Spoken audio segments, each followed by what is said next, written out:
Before we leave this index page, I want to make a few quick observations. We're looking and expanding our understanding of what a view actually is.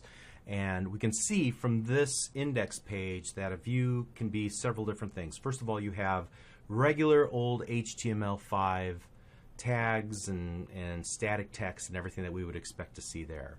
Then we have this razor syntax, which, as we've already said, it starts off with that @ symbol. Anything after that @ symbol is considered razor syntax. This is code, C# code essentially, that gets executed while we're rendering out this view to be returned back to the end user for viewing in their web browser. So ultimately what we want to do is render HTML. And so between the razor syntax, which allows us to put C# essentially injected into and create view logic, like we do here in this for each statement as we're looping through instances of our model class inside of an IEnumerable of our model to do.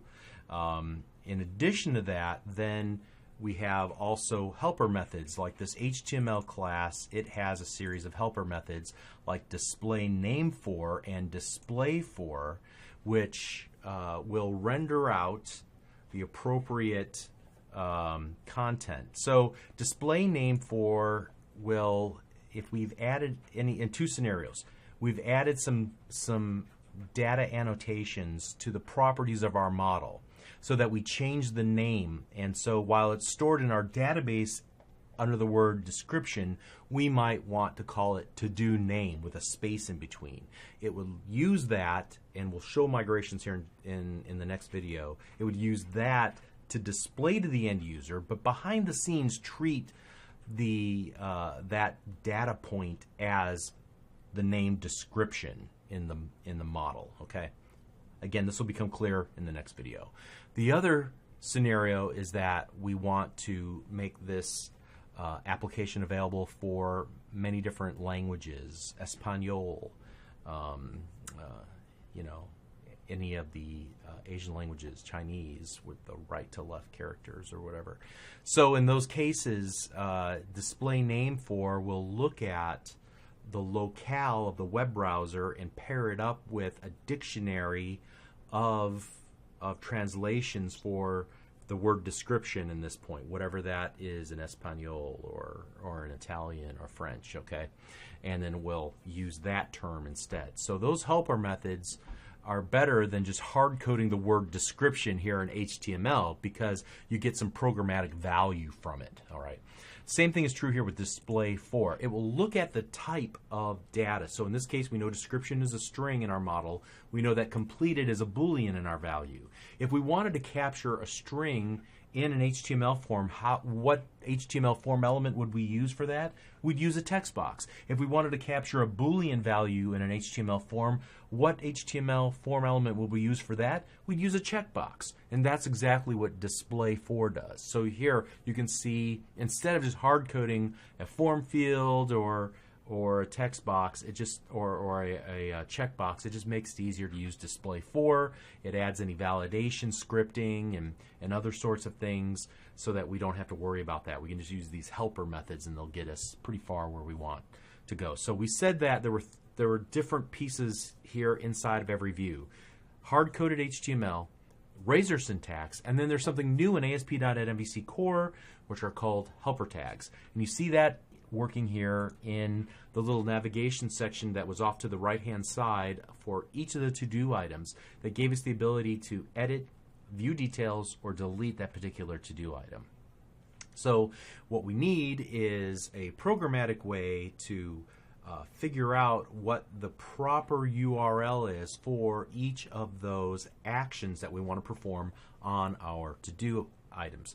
So what if we ever changed the to-do model and called it something different, or we wanted the URL to look different? Well, the helper tags take that into account. So at any rate, you can see that here we're just defining ASP-action and setting that to edit. Let's look at what's actually generated out in the hyperlink as we look at the source for this index page. So let's go to to-do index. So /todos, And if we look at, right click and select view page source and look at the bottom here, here we see one row. So this is one time through that for each statement that we looked at. And we see the text. We see it's displayed the true or false value for, what's the name of that column? For completed, it displays it as a disabled checkbox, okay? So it's very concise and it fits in a nice table, nicely rather. And here we see those 3 anchor tags that are being generated here. And each of those come out as hrefs equal /to-do/edit/ and then the ID for that specific item in our model. So that's generated because of this ASP action equal edit and that ID, the number 2 in the end, by setting the ASP route ID tag helper to that particular to-do item's to-do ID. All right, and so it generates out the edit details and delete for each of those. And again, the programmatic value to this is that we could move our page somewhere else, and we haven't hard-coded the URLs in our HTML, which would require we go back and change a lot of HTML. Here we can just say, well, we're still in the same controller, we're still in the to-dos controller. All we need to do maybe is change the action from edit to something else, and it will still programmatically work, or leave these alone and move them just to a different controller name. So instead of to-dos, maybe I want to change it to to-do, and all we would need to do is change the controller name, and everything should still continue to work just fine. All right, so that's kind of the value of it, and this will become more obvious and familiar too. But those are tag helpers. So again, in a view is made up of one of 3 things, or a combination of them all, and we've seen them at play here in this index view. Hard-coded HTML. When possible, you should utilize any razor syntax that will give you the ability to perform logic and invoke helper methods. And then beyond that, you're able to use tag helpers in order to define paths and things that could change, and we get a nice concise syntax for things like that with just the ASP dash. That's your tip, that is a tag helper. Okay, so let's continue on, and we're going to look at data annotations in the next video. See you there. Thanks.